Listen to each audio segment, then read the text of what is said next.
Good morning, class. Welcome to the online classes for physics. In the last class, we have started the new chapter, that is mechanical properties of solid, that is the chapter 9.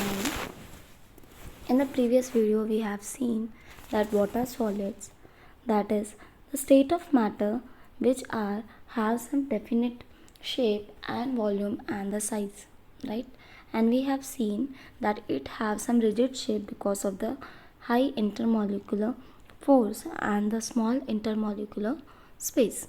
So we have seen that it is a state of matter which have been some shape, size and volume which we can see around us daily, right? After that, we have defined for different particles, like we have seen the plastic materials and we have seen the elastic materials. What that elastic and the plastic had defined, that plastic materials which are, if they deform, they cannot regain back its original shape. Means if you tear a page or break a glass, can it be back to its original shape? No. So that type of materials are said to be the plastic materials. But if we talk about the elastic materials, then if we provide a force to it and we are trying to change its shape, then again after removing that force, it will regain back its original shape. It will be looking like the same material that it was at the first. So initially what the shape was, after removing the force, then also the shape of that substance will be as it is same. So that material is said to be the elastic materials, and the property of regaining back its original shape and the size is said to be elasticity. And for the plastic materials, not regaining back its original shape is said to be plasticity. And we have seen different examples also, like paper, glass, mud, clay, soil. Many more examples are there for the plastic materials. And for elasticity, it will be, you have seen normal elastics which we use, rubber bands are there. Okay, now we will see deforming force and the restoring force. That also we have seen. The type of the force which changes the shape and the size of the body is said to be the deforming force, because we are trying to deform the size and the shape, means we are trying to stretch it or we are trying to break it. So this type of forces which are trying to change size and the shape is said to be the deforming force, because we are trying to deformation of that object. Similarly, what is restoring force? We know that the force which is applied on the body to change its size and shape is said to be deforming force. Now, when this force is applied to regain back its original shape and the size, it's said to be that the restoring force. So, restoring force is that force which is developed inside the body, you can say, that trying to make its original shape back. So that force is restoring, because it is restoring its size and shape. Similarly, deformation, that it is trying to change its size and the shape of the body. So this is what the deforming and the restoring force. This is from your book itself. You can just compare with your book, so that what the topics you are learning. We have seen elasticity, plasticity, plastic materials, elastic materials, deforming, restoring forces. Okay, now we will study that stress. Today here we are going to start to learn about the stress. So what is stress? If we know that whenever we apply the force on any body, then it get deformed, right? Or we change the size and the shape, because we have already learned that whenever an external force is applied on any body, its velocity may change, its direction may change, its size and shape may change. Similarly, now also we are applying any external force on any object. If it is having its plasticity, then it will break out. If it is having its elasticity limit, then it can regain back its original shape. But we know that whenever the external force is applied on any object, it changes its size and the shape. So that is what the deforming force which we have learned. But if we talk about that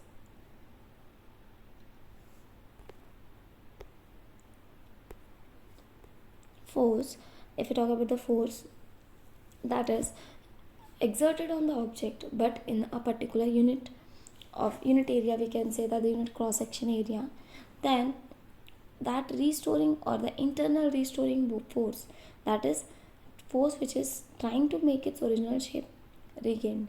So this internal restoring force set up per unit area of the deformed body is called stress.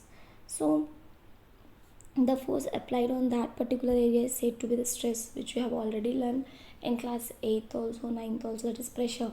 Pressure is force per unit area, but here stress is given because stress is the force that is applied on the object, particularly in a unit area, just to change its size and the shape. That is kind of a deforming force. But the internal force that is set up on that particular area to regain back its original shape is said to be stress. So stress can be given as applied force per unit area.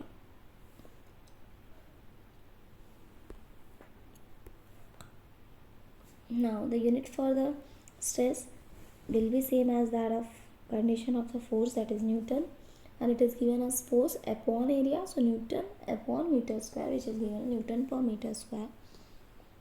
And if we talk about CGS unit, then it is dimensional formula, since we know that force is given by MLT minus 2, and if we take a area, then L square, and if it is going in the numerator, then 1 minus 2 will be given as minus 1. If we talk about the types of stresses, because we have seen that the deforming force applied on the object and the internal restoring force on that particular area is said to be that of the stress.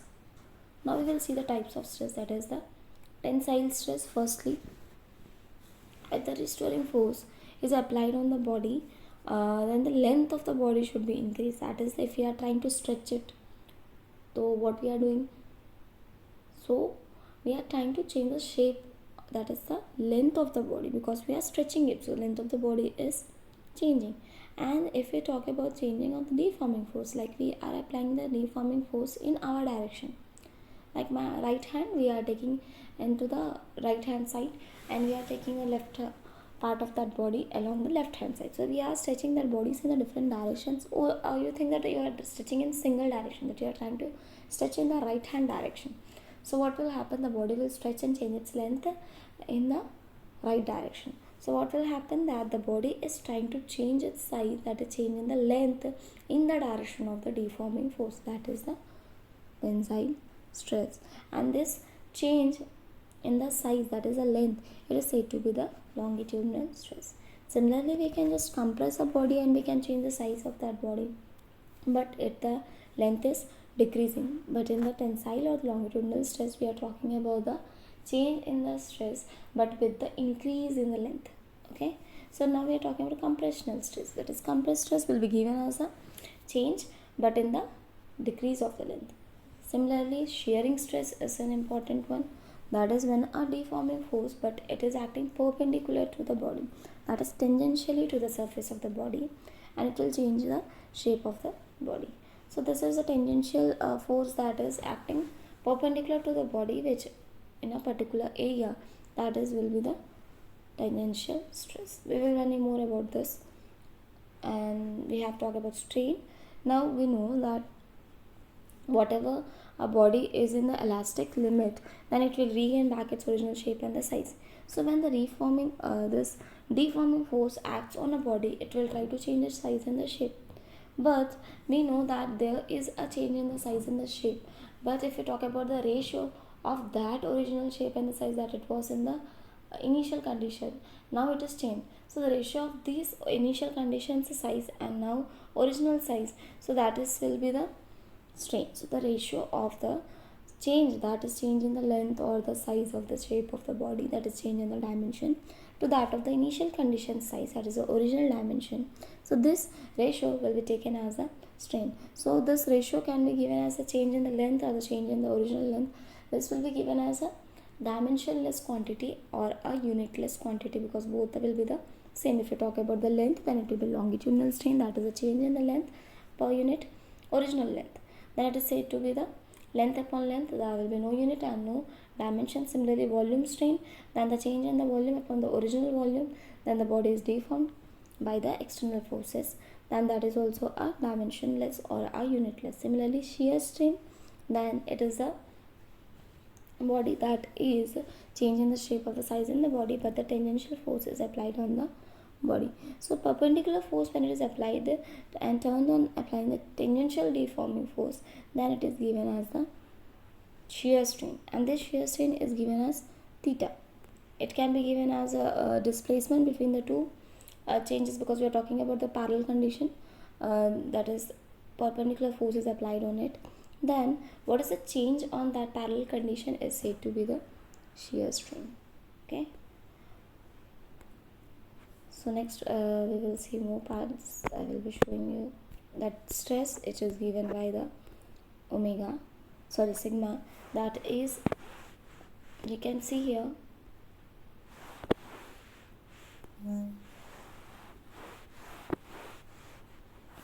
it is the sigma sign, which is given as a force acting per unit area. It is the stress. So stress can be expressed as a ratio of the force experienced by that object per unit area, or the per unit cross section area.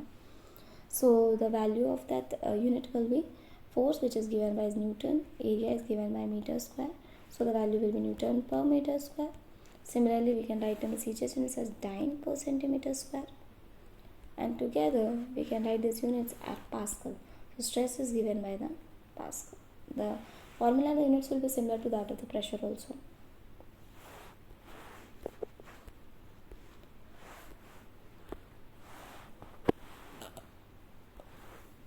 In the last, we have seen that the types of the stress, that is normal stress, that is tensile, and the compressive stress. Tensile means we are applying a force on the either end of that object and trying to change its length. If the length is changed in the direction of the deforming force, then it is said to be the tensile stress.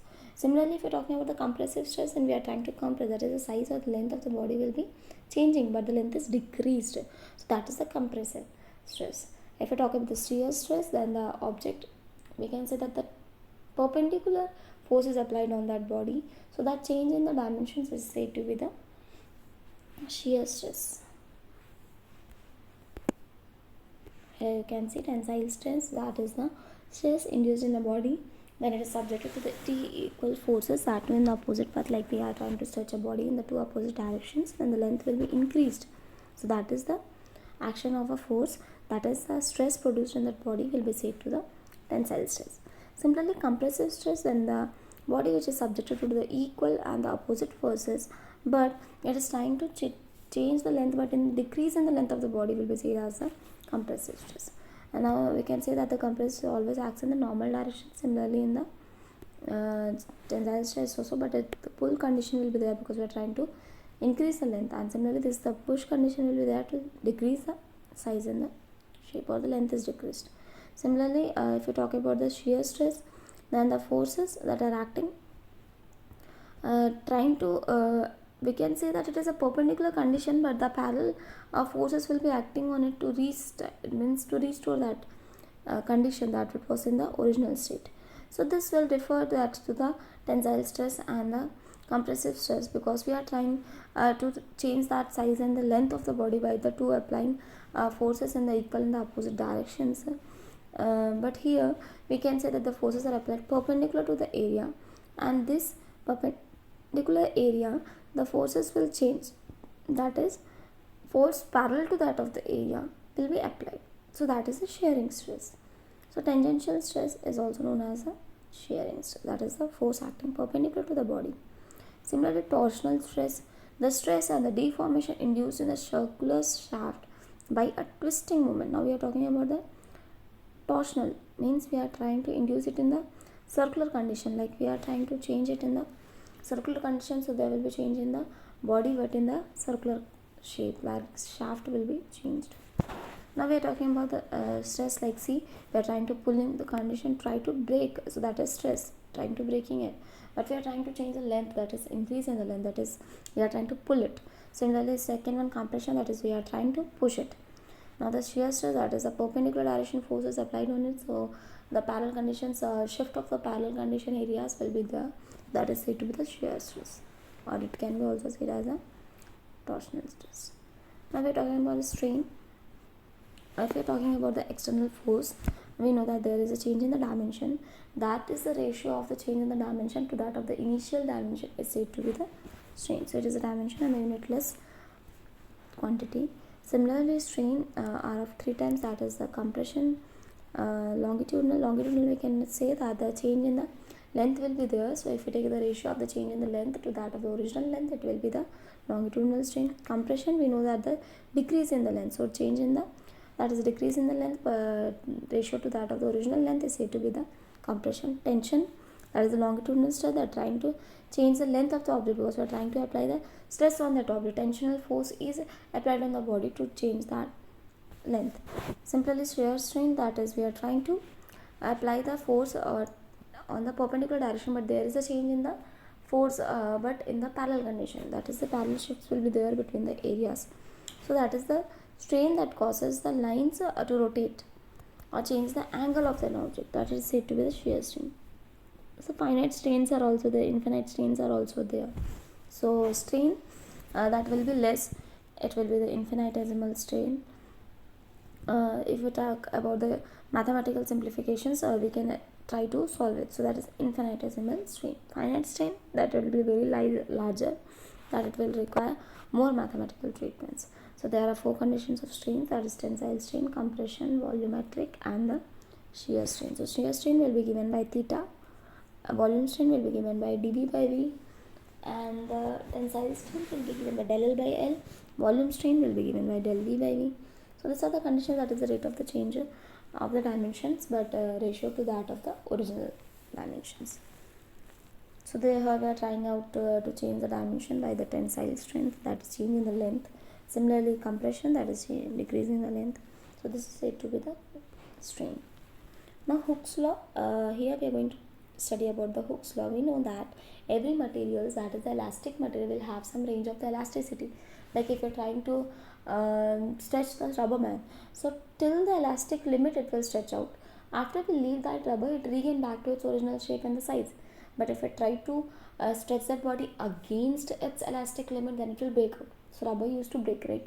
So still its elastic limit it will stretch. So there will be change in the size, that is the length till that elastic limit. So the ratio of the elastic limit stress per unit area will be given as that of the stress produced on that rubber. But if we talk about the strain, that is the ratio of the original length and the change in that length when we are stretching it out. So this we can say that the stress and the strain, when this both will be same to each other, then the both are same, then only the elastic limit is produced. That is within the elastic limits, that is the body which cannot break out till it is applied by the external force. So that elastic limit, then the applied stress and the strain should be equal, then only it is in the elastic limits, that is the strain, that is the original length the change, and regaining back to its original length there is no change. And if you are talking about the stress, then the force applied on the body, it is change in the length but not breaking it out, so it is in the elastic limit. So the stress and strain should be equal to each other, then only if they are in the elastic limits. So we can write it as stress equals to strain. From there, elastic limits means the body will cannot be broke if you are applying some external force also. So we can say that the stress will be equal to that of the strain if you are talking about the elastic limit, because stress is applying on the body, so deforming body is there but the body is not breaked out. Similarly strain, so change in the length and the original length, so this ratio will be seen as strain. So this from here we can say that new proportionality constant come, that is E strain. So the ratio of the stress and strain will be a constant, that is equals to E. So this stress upon strain will be given as E, that is the modulus of elasticity. So this is known as the modulus, elastic modulus, or the modulus of elasticity, E. So E was given as stress upon strain. From there he got the name Young's modulus, that is the modulus of elasticity was E, named as Young's modulus. So we know that this Young's modulus is the stress that is applied on the body that produces a tension or the compression in the body. So numerical value for this stress upon strain will be given as 210 into 10 to the power 9. And since we're talking about stress and the strain, so strain is dimensionless, and if you talk about stress, that is Newton per meter square. So this is also Newton per meter square. So this numerical value of the elasticity or the modulus of elasticity is for the strain. Similarly, different objects will have the different conditions, right? So here you can see these types of forces that is applying on the body, because we have seen different type of stress. This is tension stress, that we are trying to stretch the body, that is the change in the length will be increase in the length. Similarly, compression, that we are trying to apply the force in the opposite direction but trying to push it, that is we are trying to compress the length, that is the length will be decreased. Similarly, the shear strain, that is the tangential applied force will be there, then the change in the parallel shift will be there. So the force applied on the body will change its parallel condition, so there will be change in the parallel plates of the area will be changed. It is given by theta also. So bending, you can say that the rotating, we have seen the rotating shift will be there. So circular path applying the force will be given here, the bending. Torsional, we are trying to rotate the whole object, we are trying to move it, so there will be the change in the length, but here we are bending it, right? We are trying to rotate only, but we are trying to bend, so there is a change in the length. But here we can say that there is no change in the length, but we are trying to rotate it. So after rotating to its limits, against its limits, then it will change in the length also. So that kind of force will be given as a torsional force. So stress was given as particular force that is applied on a per unit area cross section. Similarly, if we talk about strain, then we are trying to change the deformation, but the strain will be given as the ratio of the original and the change in the length. So change in the dimension upon the original dimension will be given as the strain. So what is the change and the initial conditions dimension will be given as a strain, and we know that the stress and the strain will be equal to that of a constant, because when the elastic limits are there for the object, and that constant was given by E, which was modulus of elasticity, or that is known as the Young's modulus. Okay, so this is what the stress and the strain which we have seen in this class. So any queries regarding this topic, you can just ask me. So thank you, class. Once try to see this all topics again from your books also, or you can see by your topics in the videos also. We will talk more about the regarding your book in the next classes, because I am today I just tell you about stress and the strain and the modulus of elasticity. Tomorrow we will be seeing some stress and strain curve, and how we are trying to find out the Young's modulus, what will be the formula, and some numericals also we will find. Okay, so thank you, class.